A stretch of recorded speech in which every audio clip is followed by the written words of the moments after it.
Assalamualaikum warahmatullahi wabarakatuh. Kami dari kelompok 7 akan mempresentasikan tugas kelompok kami yang berjudul Pendidikan Agama Islam, Akidah Ahlul Sunnah wal Jamaah, yang beranggotakan 1. Fakih Yudhistira, 2. Tommy Budi Santoso, 3. Dimas Ferry Wahyu Prastia, dan Bagus Akbar Ramadan. Langsung saja kepada inti dari pokok pembahasan kami. Pengertian akidah Ahlul Sunnah wal Jamaah adalah mereka yang berpegang teguh pada sunnah Nabi Muhammad SAW, para sahabatnya, dan orang-orang yang mengikuti jejak dan jalan mereka, baik dalam hal akidah, perkataan, maupun perbuatan. Juga mereka yang istiqomah dalam berittiba. Selanjutnya, ciri-ciri Ahlul Sunnah wal Jamaah. Menurut Imam Ahmad bin Hambal, sifat Ahlul Sunnah wal Jamaah antara lain: 1. Beriman kepada Allah Subhanahu wa Ta'ala dan Rasulnya. 2. Mengakui atau mengimani semua yang dibawa para nabi dan rasul. 3. Mengetahui hak orang salaf yang telah dipilih oleh Allah untuk menyertai nabinya. 4. Mendahulukan Abu Bakar, Umar, dan Utsman, serta mengakui hak Ali bin Abi Thalib, Zubair, Abdurrahman bin Auf, Sa'ad bin Abi Waqqas, Sa'id bin Zaid bin Amr bin Naufal atas para sahabat yang lain. Merekalah 9 orang yang telah bersama-sama Nabi SAW berada di atas Gua Hiro. Dan kelima, sholat berjamaah dan Jumat bersama semua pemimpin, baik yang taat maupun zalim. Ketaatan pada sunnah Rasul tidak hanya dan tidak cukup dengan cara berpakaian, tapi lebih dari itu adalah meneladani akhlak, ibadah, dan muamalah Rasulullah SAW. Selanjutnya, pengertian akidah. Akidah Islamiyah adalah keimanan yang teguh dan bersifat pasti kepada Allah Subhanahu wa Ta'ala, adalah dengan segala pelaksanaan kewajiban bertauhid dan taat kepadanya. Beriman kepada malaikat-malaikatnya, rasul-rasulnya, kitab-kitabnya, hari akhir, takdir baik dan buruk, dan mengimani seluruh apa yang telah sahih tentang prinsip-prinsip agama.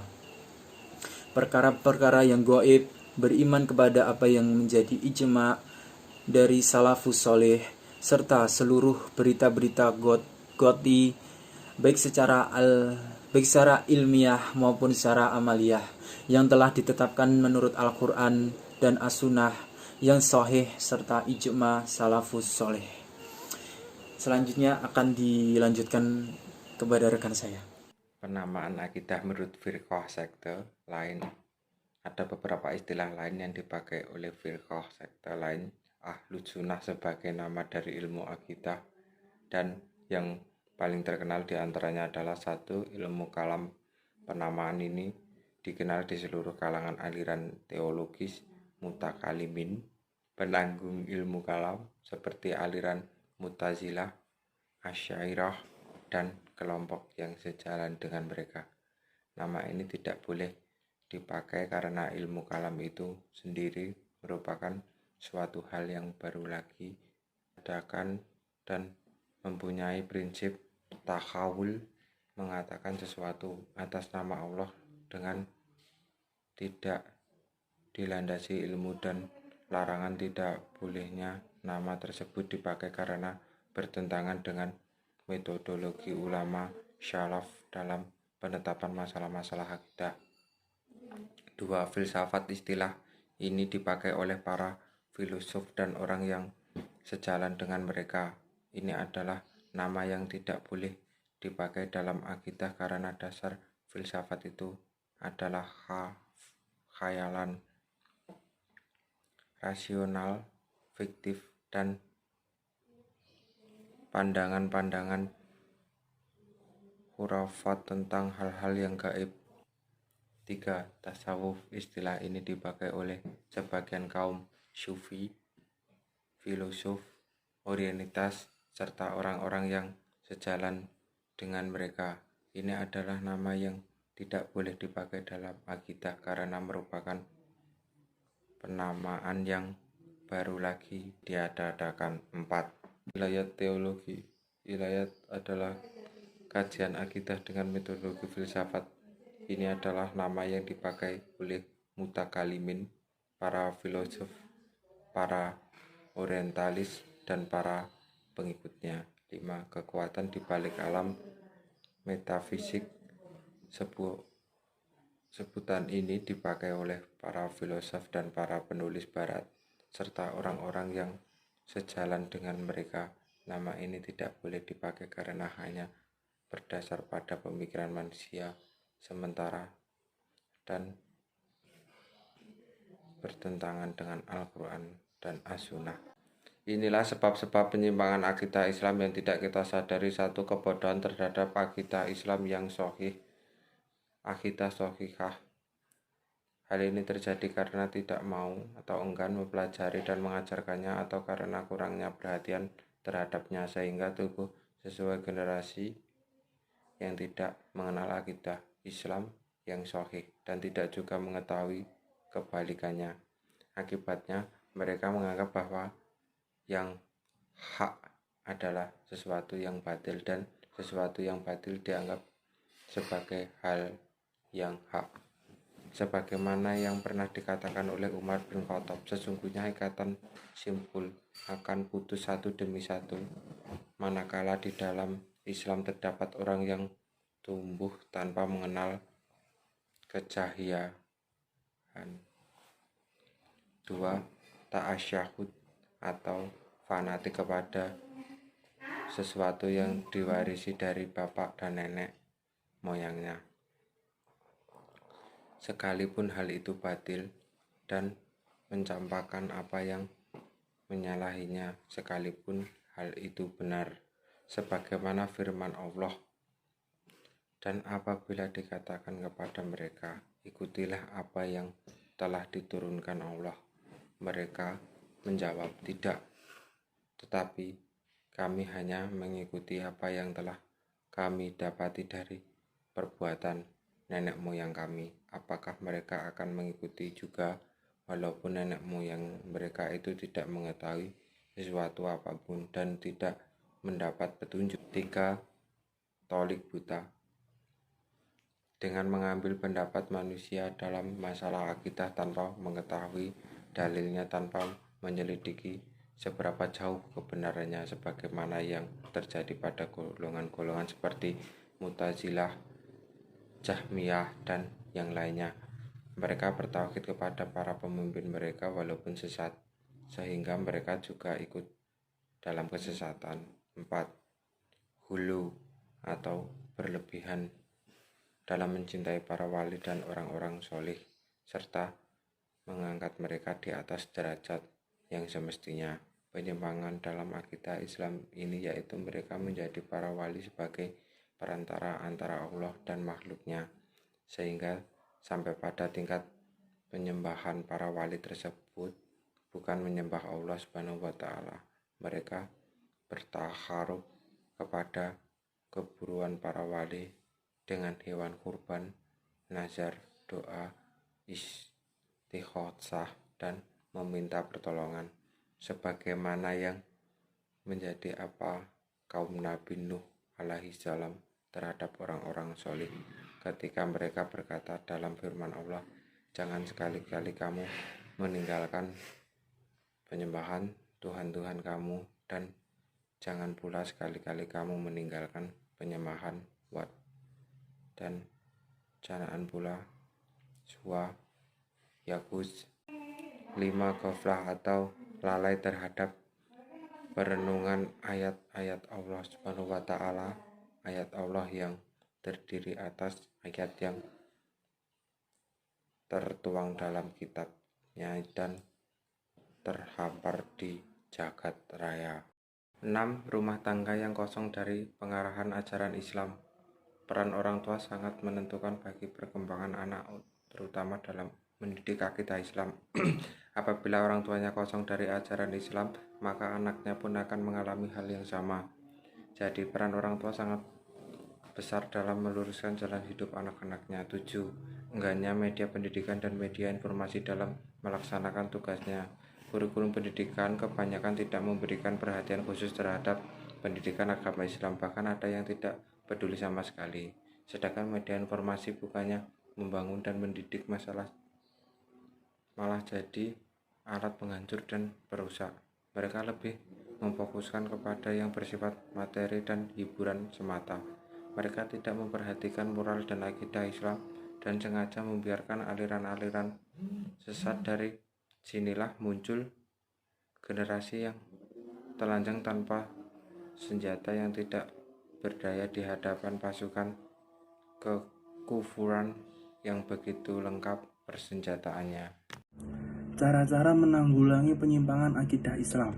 Adapun cara menanggulangi penyimpangan tersebut adalah sebagai berikut. Poin yang pertama, kembali kepada kitabullah dan sunnah Rasulullah SAW. Poin yang kedua, memberikan perhatian pada pengajaran akidah Islam yang sahih, akidah salaf di berbagai jenjang pendidikan. Memberi jam pelajaran yang cukup dan selalu mengevaluasi yang ketat dalam penyajikan materi ini. Poin yang ketiga, mentasfiyah atau mensensor dan menetapkan buku-buku yang bersih dari penyimpangan akidah Islam di dunia pendidikan.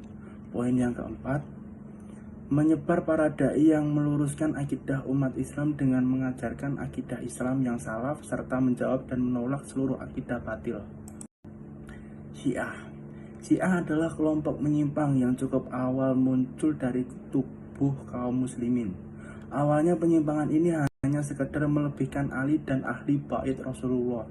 Lalu penyimpangan mereka semakin parah sampai pengkultusan sebagian ahli bait. Demikianlah setiap penyimpangan dan bid'ah pada umat ini.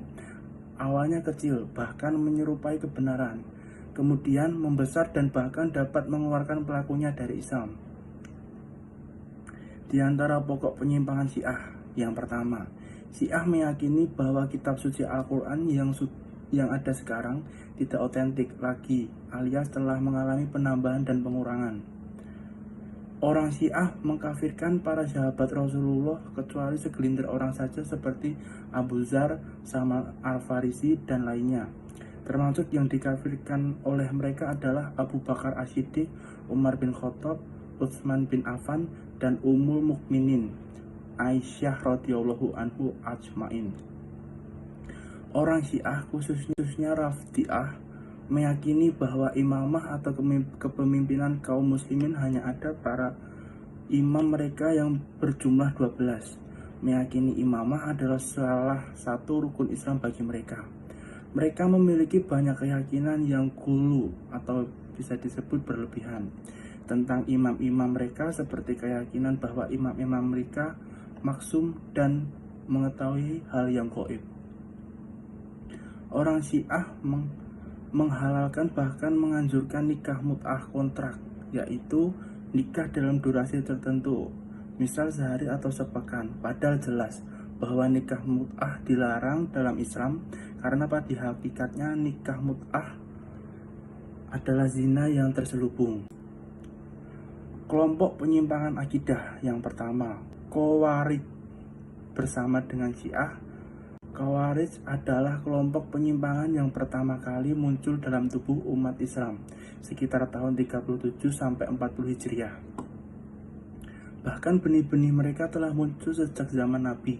Di dalam tubuh Khawarij terdapat banyak sekali firqah atau kelompok sampalan. Tetapi inti akidah atau pemikiran mereka hampir sama, diantaranya 1. Mengkafirkan pelaku kabair atau dosa besar, mengkafirkan kaum muslimin secara umum dan negara kaum muslimin.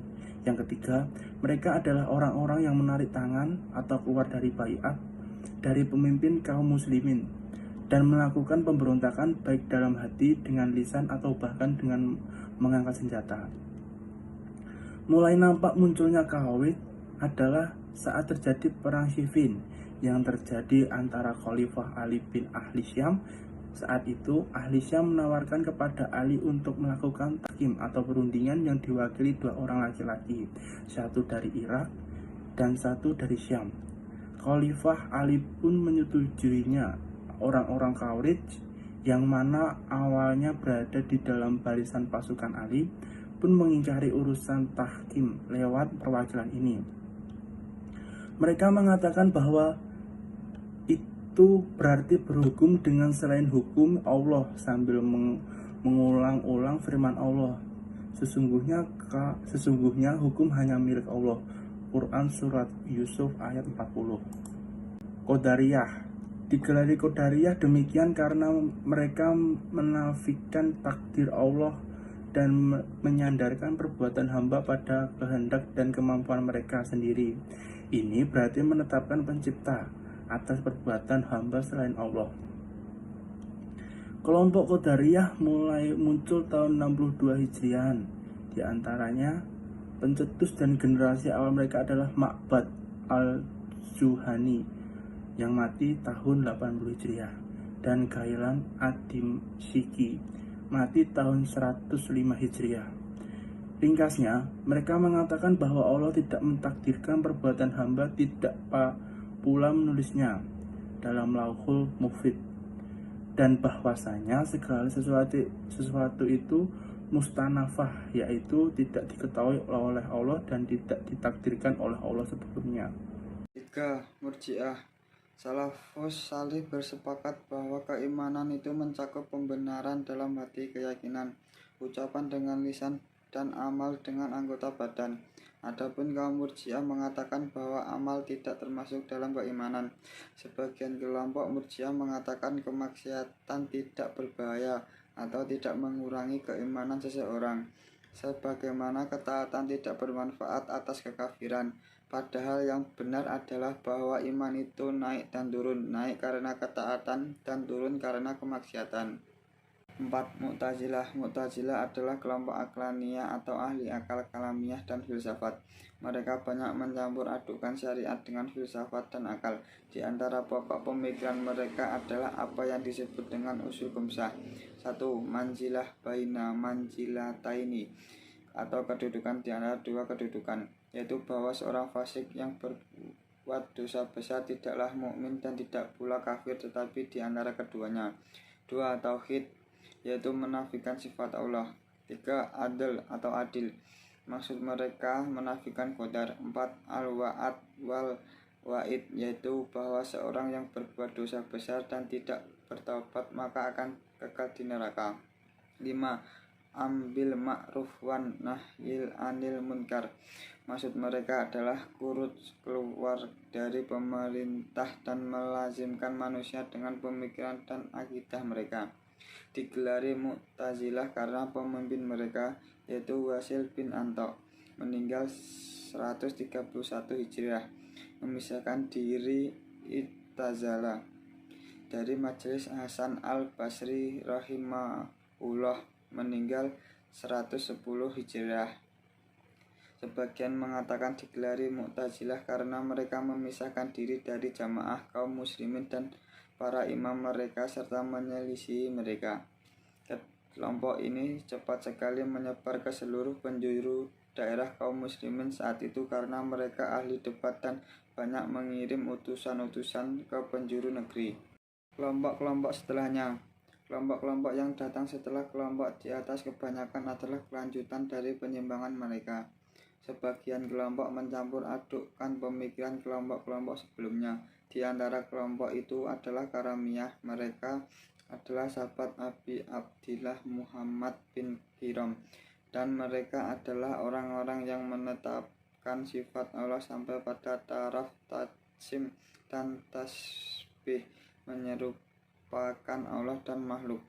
Kemudian Kulabiyah nisbah kepada Abdullah bin Sa'id bin Kulaba al-Basri, seorang mutakalim ahli kalam.